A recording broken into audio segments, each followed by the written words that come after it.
Hello everyone, this is CounterYolo bringing you another video in Star Trek Online. Now, when I was starting to compile the information for my Lockbox video, what I realized was that for easiness, in terms of comparing the different things inside of the Lockboxes, it was actually going to be easier to explain it to y'all if I talked about the Phoenix prize packs first inside of this game. So that is what I'm going to be doing today. For part one of my Lockbox videos, I'm going to be talking about Phoenix prize packs in terms of how it works, my personal process that I did to come up with the percentages I'm going to be using for this video, as well as my personal assumptions that I had prior to this video. We'll get to more of that later, and how to potentially improve this particular system. Next week, I'll talk about the other two general Lockbox systems, general Lockboxes, master keys, as well as our promo packs, and also with our low-buy starships in that system as well. That will be next week. Today is just talking about the Phoenix prize packs, or what I've always called them, just Phoenix Lockboxes, because that's what they essentially are. Feel free to see the timelines in the description for these very short things in this video that I'll be making very long, because that's what I always do in these videos. Now, for those of you that don't know or haven't paid attention a lot in this game, every single game needs some sort of currency sink. Basically, because whenever you blow up ships, you inject a lot of different currencies into the economy, which means unless you have a way to permanently get rid of them, you're going to be having an extreme amount of inflation that's spiraling out of control. Our current Phoenix system, as well as the upgrade system, which are both interrelated, are basically there to help get rid of a lot of money in the economy. It doesn't help a lot of our highest tier players. They already have everything at Mark 15 Epic, but for everyone else, it helps significantly. Because I'm not going to be diving into the upgrade system in this video, I will have a link in the description for you in case you want to know about the best ways to upgrade your gear inside the game. This is only a couple months old. There's definitely better ones out there for sure, but when I was doing my research for this video, I came across this. I thought it was nice and cool.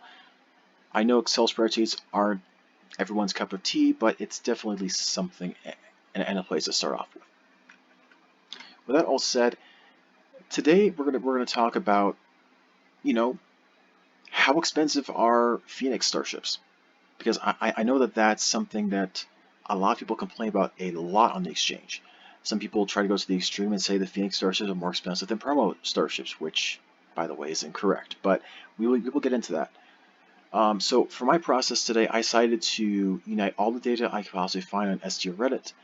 I only did it for the past 2 years, but I still managed to find over 41,000 prize packs in total that were opened and recorded on STO Reddit. Well, 38,000 plus the 2,500 that I did during the last Phoenix event. So with a pool of 41,000 prize packs for this analysis, I think that's a decent amount to go off with when we're talking about Phoenix prize packs. I added all that together, compare that to my personal assumptions of how I personally viewed the prize packs and their things, and then we'll talk about the rough costs using the percentages from this video. I won't be using my personal assumptions, even though I think those are still a bit more accurate, but anyway.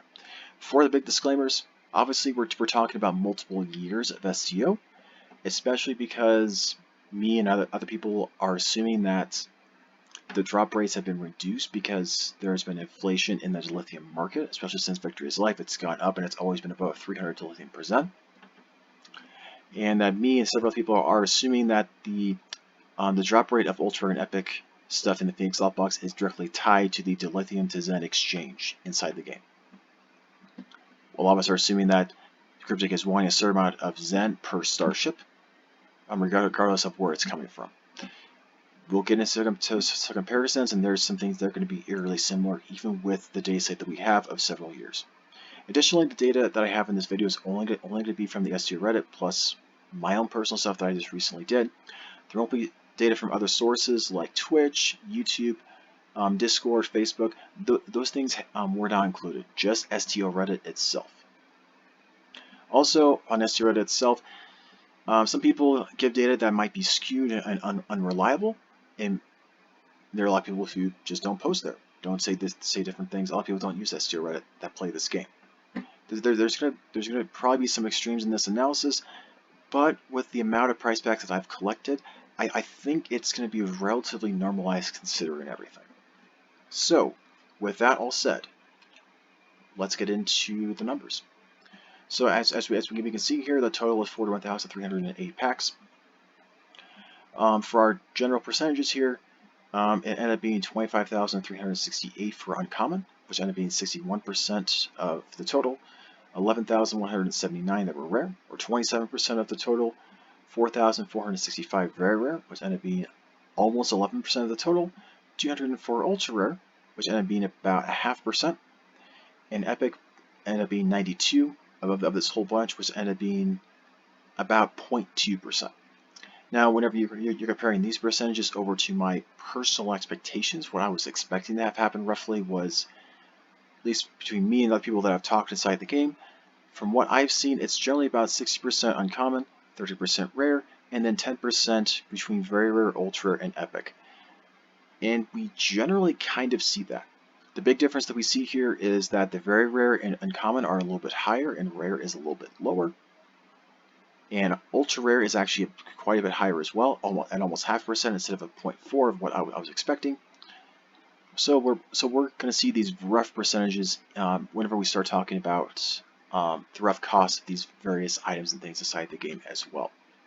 So for our rough costs, these costs are going to be assuming, by the way, especially for the Zen cost, that the dilithium per Zen is going to be 300 dilithium per Zen. I am aware that at least on PC, that the dilithium per Zen exchange is a little bit higher than this. It's just that this is kind of like the baseline that I'm going to be using, just because I haven't seen the dilithium per Zen go below this since the Victory is Life expansion came out last summer. As thus, I feel this is a good baseline.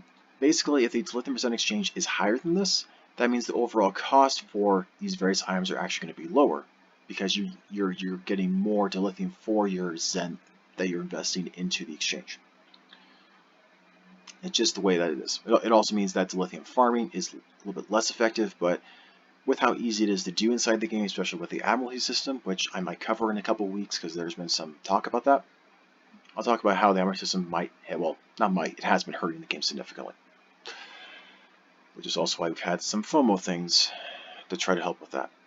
In terms of these percentages, I have rounded these percentages to what we have seen here. These are kind of ugly percentages. I've rounded them more out. Yes, these percentages do not add to 100%, but it's close enough for me, for these calculations anyway. So, in general, for these, it's a 61% that you're going to get an uncommon box and nothing higher than that. However, you're guaranteed to get at least an uncommon box, so you only need to buy one if all you want is an extra something from uncommon. If you get something higher than uncommon, you can always break it down to uncommon and get what you want. As thus, it only costs you 4,000 lithium, or with this lithium percent exchange thing, only about 14 Zen. Slightly less than that, but we're rounding up for this particular case here. For rare, with a 27% chance for that, it still on average should cost you only about 4 boxes, 16,000 dilithium, or 54 Zen. For very rare, it's at 11%, so about 10 boxes, 40,000 dilithium, or just one of your 10 packs, which ends up being about 134 Zen. For ultra rare in Epic, we obviously have some skew things here. For ultra rare, it has about a 0.5% chance, which means it on average takes about 200 boxes, or 800,000 dilithium, which means that for your dilithium Zen exchange, it's about 2,700 Zen is what it's going to end up costing you. Which, if you compare it to your tier 5 starships on the C store or Z store that actually can have the tier 5 you upgrade, on there it's about 2,500 Zen. So it's not that much more expensive.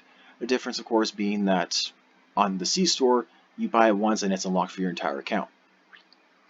Here you buy it once and it's an unlock for just one character.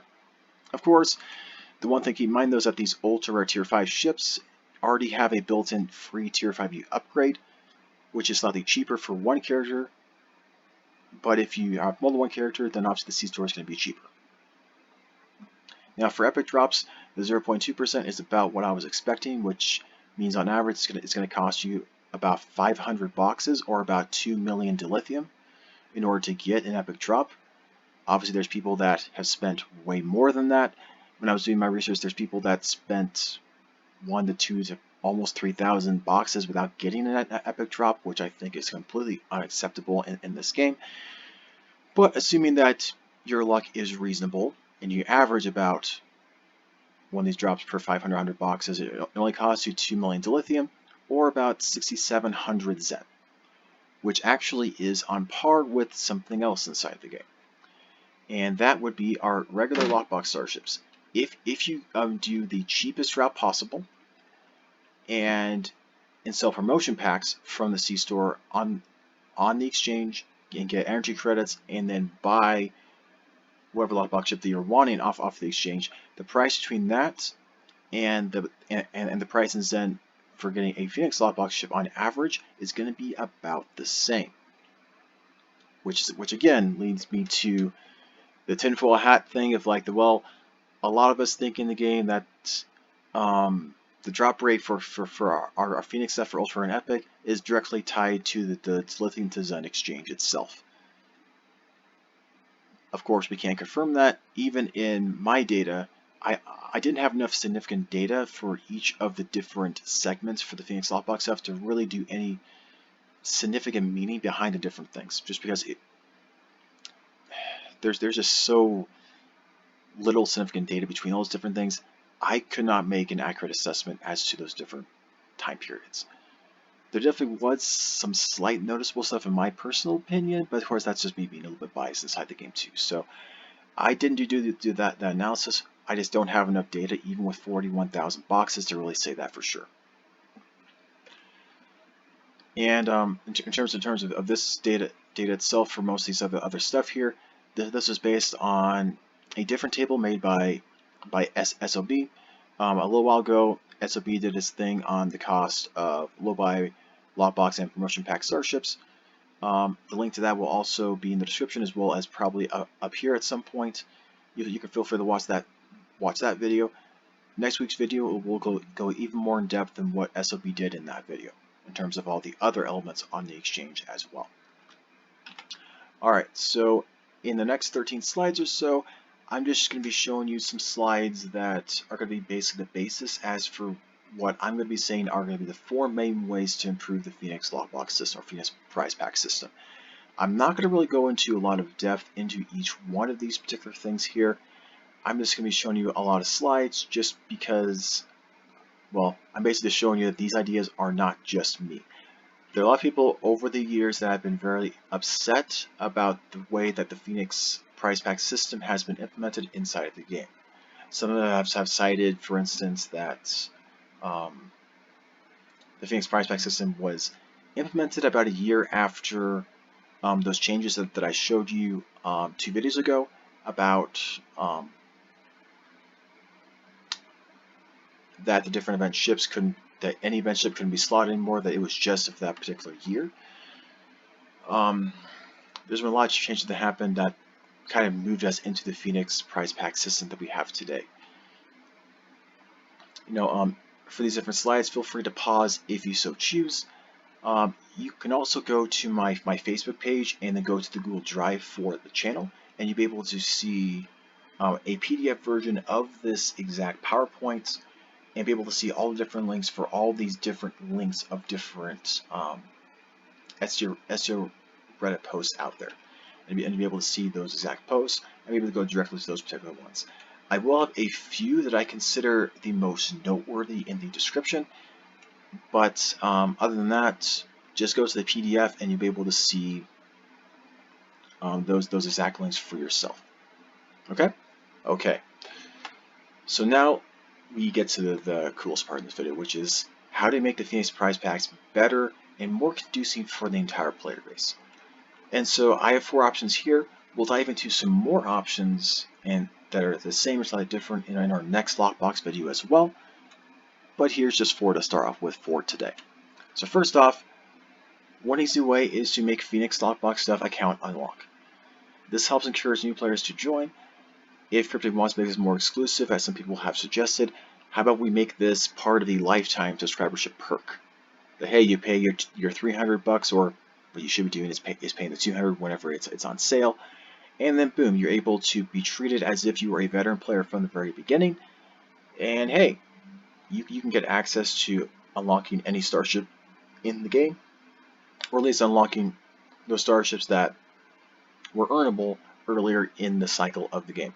Especially because, as I've said before, this game only, in my opinion, probably only has a couple of years left before either the game ends or the game has to move into an entirely new gaming engine, which is one of the ways that I suggested to keep the game alive. We'll see if Cryptic ever does that. Another way to help make the price packs better is to have a lower drop to higher drop conversion ratio.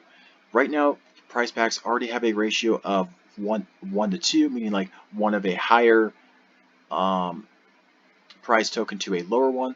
So like one epic drop to ultra rare, one ultra rare to very rare, so on and so forth. As some people have suggested, is to make it 4 tokens to 1 of the next higher rank. As I've dived into in this video though, on average, it basically costs on average about 500 prize packs, or 500 boxes basically, to get an epic drop. So therefore, I think for this it should be slightly adjusted so that it ends up being about 512, or so that it gets into that 500 range to get to that epic. This might still be too low because you could do lots of other rare and ultra rare, very rare, different types of things. But I think that this would at least get us closer to that lower to higher drop ratio to be able to have this being implemented into the game. Another thing that they could do is to allow Phoenix Starships to be sold on the exchange. You could use the low buy system as a baseline, because in the low buy system, your tier 5 and tier 6 starships there can be sold on the exchange, but some of the other things in the low system cannot. They can do that with Phoenix Lockbox as well, making that the uncommon to very rare are still account only, and that the starships could be sold on the exchange if it's the actual starship, not the epic token sold on the exchange. I think that's an easy way the Cryptic could easily do. I don't think the play race would really be mad about that, especially because, as we've talked about earlier in this video, the cost roughly between your regular lockbox and your Phoenix starships on average for the cost is actually about the same if you're doing the most cost efficient. It actually would mean if you're selling on the exchange, it's actually going to dip a little bit in the overall cost, but it would still be in between your low buy starships right now and those lockbox starships. So it's probably it'd probably sit around about 4,500 to 5,000 Zen equivalently on the exchange, or would probably be sitting at about 300 million energy credits. For those of you that are wanting to do that type of conversion, that would be about where these would probably sit, based upon the math that I've done in this video. And the last thing, I will talk about this a lot more in much greater detail next week, but I think there should be a system so that those that are stupidly unlucky in this game and want to open boxes for everything, that they have a guaranteed drop when they're exceptionally unlucky. So for instance, and when we'll use just an example here, because in our assumption in this video is that epic tokens take on average 500 boxes to get.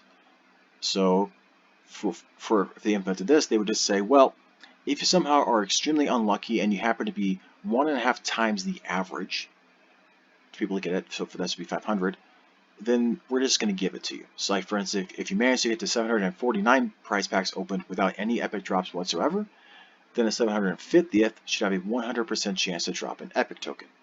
You can also do the same things for like the ultra rares. Like for instance, if you manage to get to 199 boxes without any ultra rare or epic drops, then your 200th pack would have either an ultra rare or an epic, basically whatever that thing is, or higher, guaranteed. In my opinion, that's how a lot of this should be.